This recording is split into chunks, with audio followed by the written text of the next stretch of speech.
Olá pessoal, Janaína Queradia, Unity Health 2026 e as nossas participações especiais.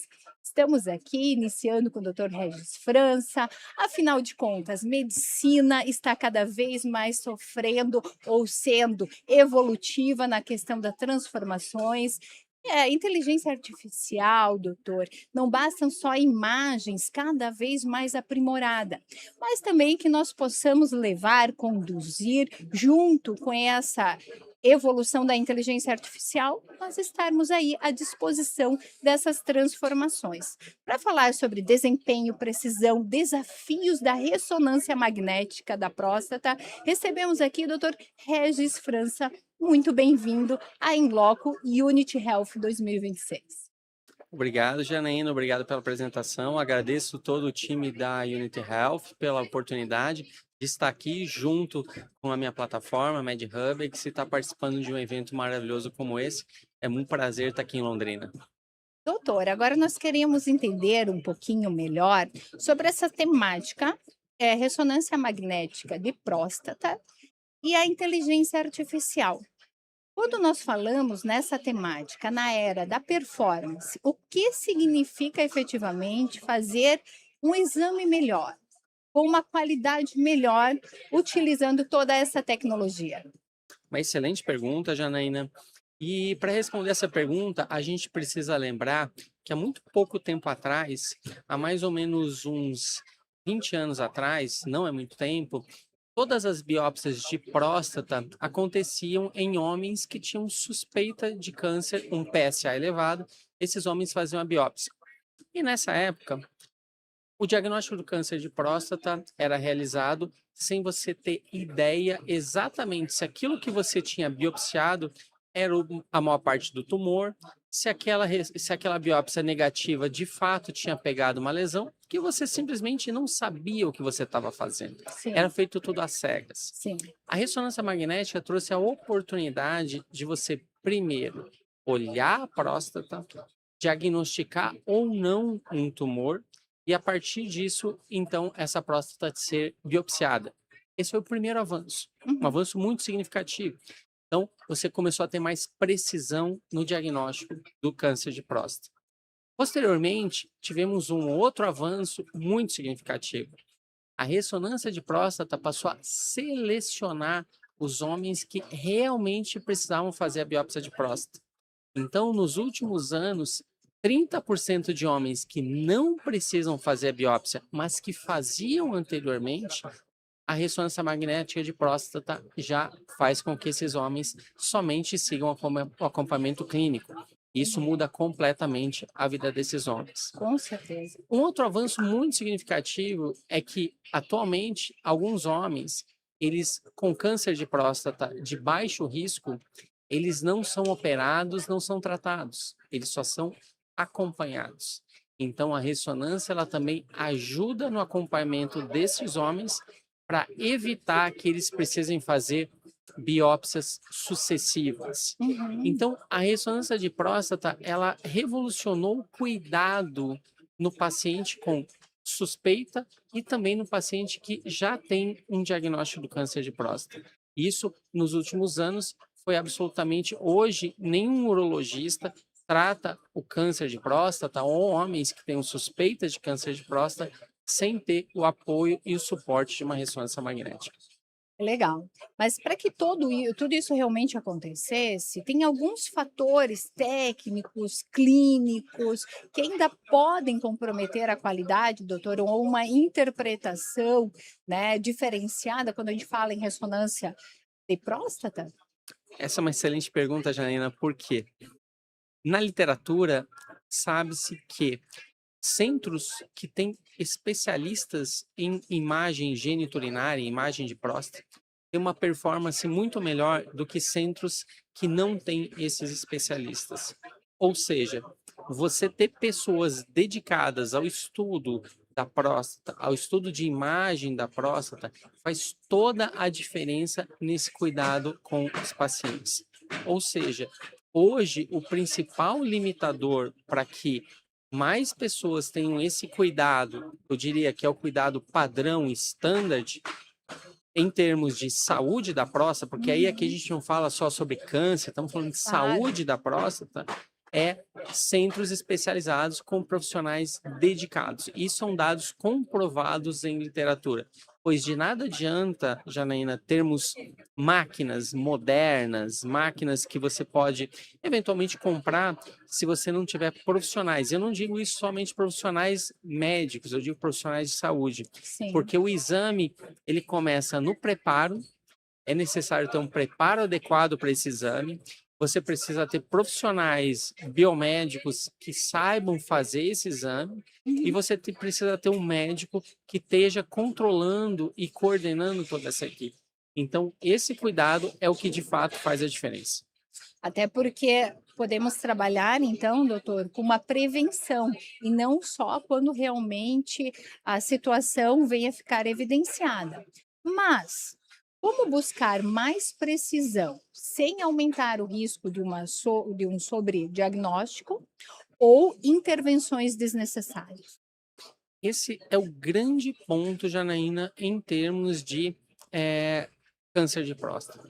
Porque qual é o objetivo? Você diagnosticar somente os cânceres clinicamente significativos. Sim. Esse é o ponto. Cânceres que são de baixo risco e que em pacientes já de idade mais avançada não farão a menor diferença, esses são os tipos de cânceres que a gente não deve diagnosticar. Por quê? Uhum. Porque você aumenta o estresse do paciente, aumenta o custo para o sistema de saúde e esses pacientes, de fato, eles só vão ser seguidos, não vão ser tratados na maior parte das vezes.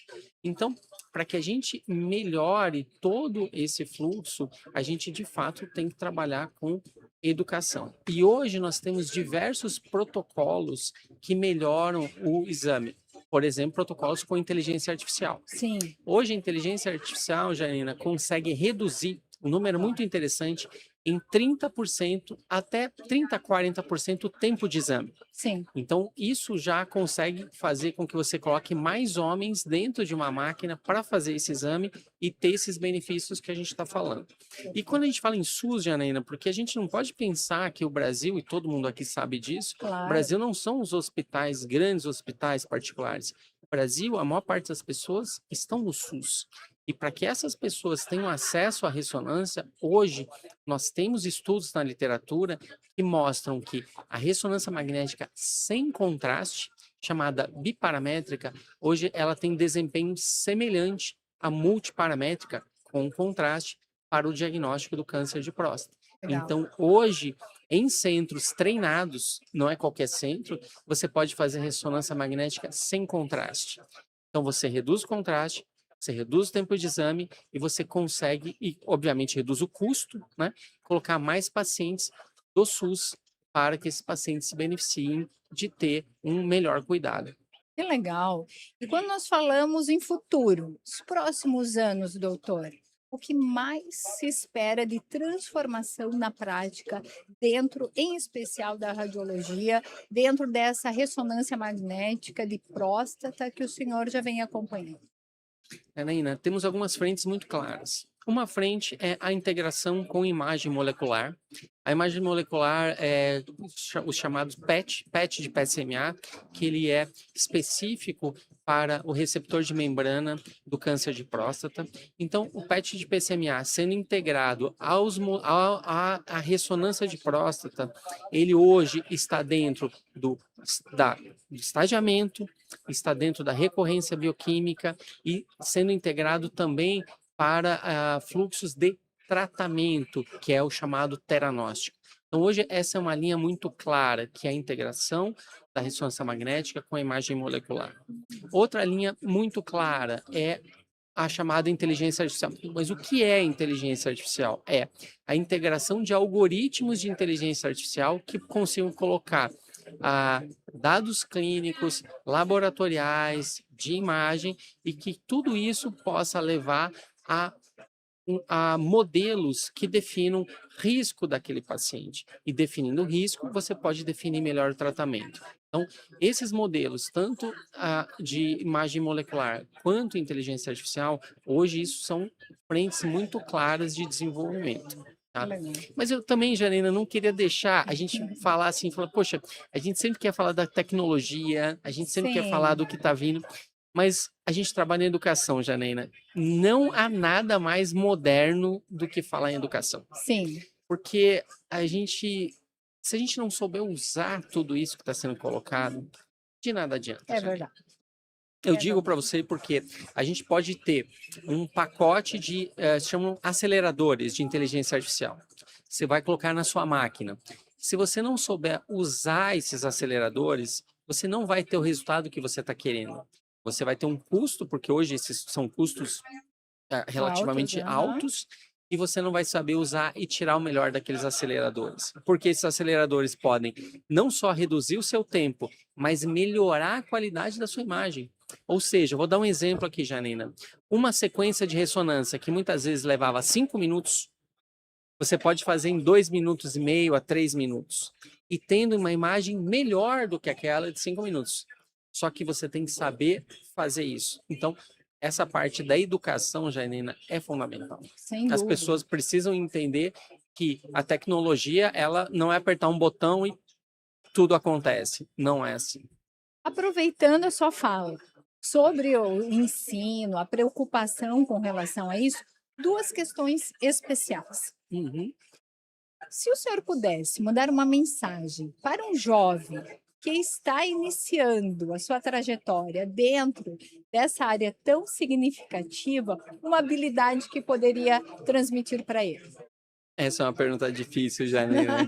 E eu me faço essa pergunta quase todos os dias, porque eu trabalho muito com residentes, já fui coordenador de algumas residências, tanto residência quanto fellows, e é uma pergunta que todos os dias eu me faço, porque eu tô com jovens residentes do meu lado todos os dias. O que que eles precisam para que em 5, 10 anos Sim, eles de fato estejam trabalhando, sendo relevantes para os pacientes? De fato, eles estejam também sendo relevantes para os serviços onde eles vão estar atuando, sejam serviços próprios ou atuando em grandes hospitais. O que eu poderia te dizer, Janina, que nós não podemos olhar para o passado.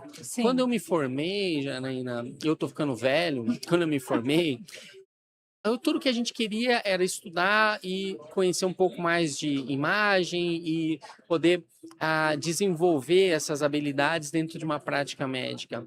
Hoje, o jovem ele tem que olhar para o lado. sim, Exatamente o que a gente está fazendo aqui numa feira como da Unity Health. sim. Você tem que olhar para o lado e ver o que está acontecendo, ver o que está vindo, quais são as inovações e fazer parte dessas inovações. Sobre inteligência artificial, a gente tem que entender que ela te dá braços. Então, se antes você tinha dois, com a inteligência artificial você vai ter diversos braços para trabalhar com algoritmos. Hoje, os médicos, e principalmente dentro da radiologia, eles podem trabalhar com desenvolvimento da inteligência artificial, porque você precisa desses médicos. Então, hoje, o que eu acho? Você não deve olhar a medicina e a radiologia como o que está acontecendo agora. Você Uhum. tem que olhar como uma especialidade em transformação. Se você quiser se fixar no que a gente está agora, você provavelmente não vai estar bem daqui a pouco. Então você tem que estar acompanhando, porque as coisas estão acontecendo muito rápido. Um exemplo que todo mundo dá é a internet. A internet, há 25 anos atrás, o pessoal achava que era talvez uma onda, um hype, e as coisas mudaram a Sim, vida de todo mundo. Só que verdade. demorou aí talvez uma década para mudar. A inteligência artificial, ela está mudando de uma maneira muito mais rápida e um ponto que todo mundo hoje acredito que concorda e que vem sendo colocado é que as mudanças são insensíveis, né, Janina? Então, as coisas estão mudando e você não está vendo e de repente já mudou. E se você não estiver de fato atento à mudança, você vai ficar para trás. É o que eu diria para esse jovem, porque eu não consigo, fora disso, é um exercício de futurismo. O que eu acho que a gente pode fazer é estar se preparando nesse momento para essas mudanças.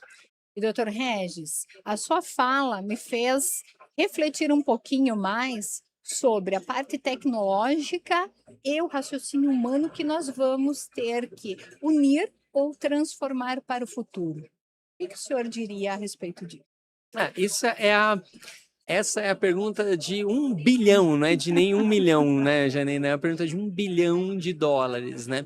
Uma coisa que é muito clara quando a gente vê esses gigantes da tecnologia, essas pessoas que estão liderando essas transformações no mundo, a gente é muito claro, Janaína, que quem estiver conectado com as tecnologias, conectado com ferramentas de inteligência artificial, quem tiver de fato compreendendo, você vai conseguir viver numa sociedade, e eu não digo nem na medicina, na sociedade daqui a 5, 10 anos. Se você ignorar e ficar nesse momento acreditando que isso não vai me afetar, ou que a tentar deixar que ser levado, você vai ter que ser protagonista disso. Você tem que Sim. estar à frente e ser protagonista e entender na área que você faz o que está acontecendo e como você pode ser esse protagonista.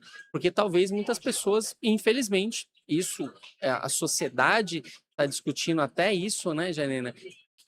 Com o que a gente vai trabalhar? Sim, Né? exato. Qual é o trabalho que vai sobrar? Não é medicina, qual é o trabalho que vai sobrar? Alguns trabalhos vão sobrar, e eu acho que os trabalhos vão sobrar, e trabalho e protagonismo, né, mais do que o protagonismo vai sobrar para quem realmente entender esse momento e quiser participar dessas transformações. E até como uma forma de agradecer já a sua participação aqui na Unity Health, através da Inloco, uma mensagem especial para o Dr. Regis, afinal, fazer melhor um exame não significa, doutor, apenas produzir uma imagem mais sofisticada. Significa entregar informação mais precisa, útil e segura para uma decisão clínica. Então, eu quero te agradecer, doutor, pela sua atuação, pela sua participação aqui na Unity Health e conte sempre conosco para transmitir informações e compartilhar experiências. Eu que agradeço, Janina. O evento é maravilhoso. Obrigado pela oportunidade. Eu sou Janaína Queradia, da Inloco, diretamente da Unity Health 2026.